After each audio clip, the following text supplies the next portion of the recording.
പരിശുദ്ധ അമ്മയുടെ വിമലഹൃദയ തിരുനാളാണിന്ന്.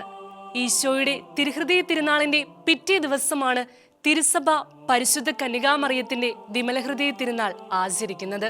വിശുദ്ധ ജോൺ യൂട്ട് സ്ഥാപിച്ച ഈശോയുടെയും മറിയത്തിന്റെയും സഭയിലാണ് 1648 ആദ്യമായി വിമലഹൃദയ തിരുനാൾ ആരംഭിച്ചതെങ്കിലും 1945 മുതൽക്കാണ് സാർവത്രിക സഭയിൽ ഈ തിരുനാൾ ആചരിച്ചു തുടങ്ങിയത്.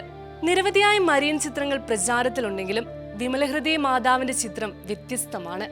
ഈശോയുടെ തിരുഹൃദയത്തിന്റെ ചിത്രത്തിലേതുപോലെ ഈ ചിത്രത്തിൽ മാതാവിന്റെ ഹൃദയം പുറമെയാണ് ചിത്രീകരിച്ചിരിക്കുന്നത്.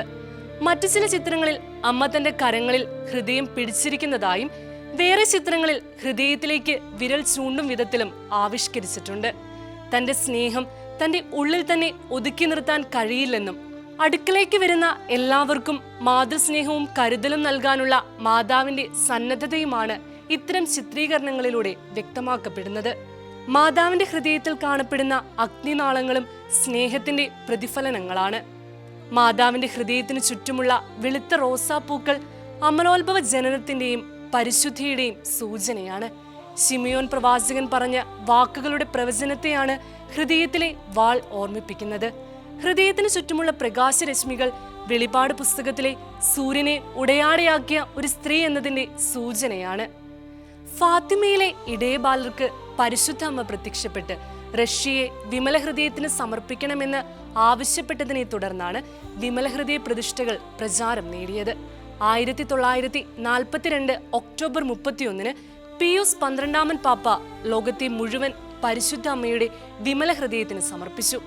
1964 നവംബർ 21 വിശുദ്ധ പോൾ 6 പാപ്പയും പ്രസ്തുത സമർപ്പണം നടത്തി.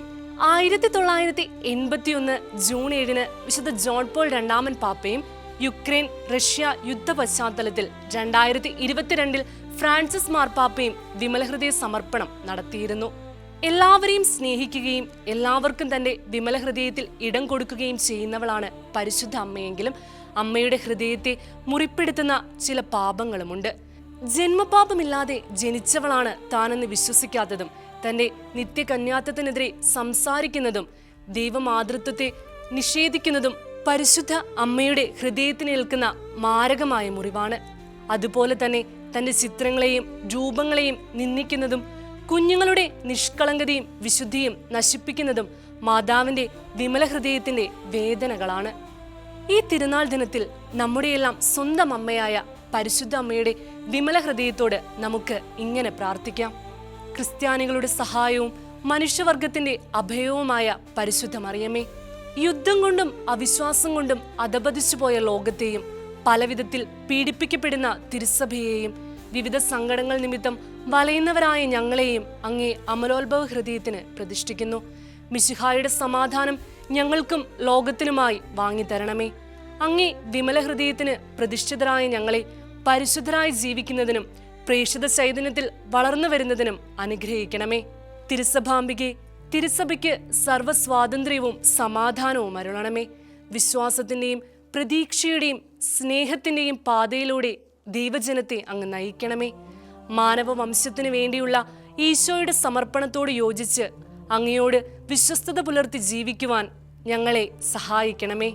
അമലോത്ഭവ ഹൃദയമേ, മനുഷ്യഹൃദയങ്ങളിൽ രൂപം കൊള്ളുന്ന തിന്മയുടെ ശക്തികളെയും മാനവ പുരോഗതിയെ തളർത്തുന്ന തിന്മയുടെ ദൂഷ്യഫലങ്ങളെയും നേരിടുവാനുള്ള കഴിവ് ഞങ്ങൾക്ക് നൽകണമേ.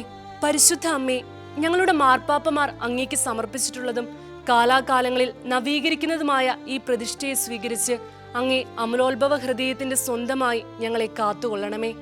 ആമേൻ. മറിയത്തിന്റെ വിമല ഹൃദയമേ, ഞങ്ങൾക്ക് വേണ്ടി പ്രാർത്ഥിക്കണമേ.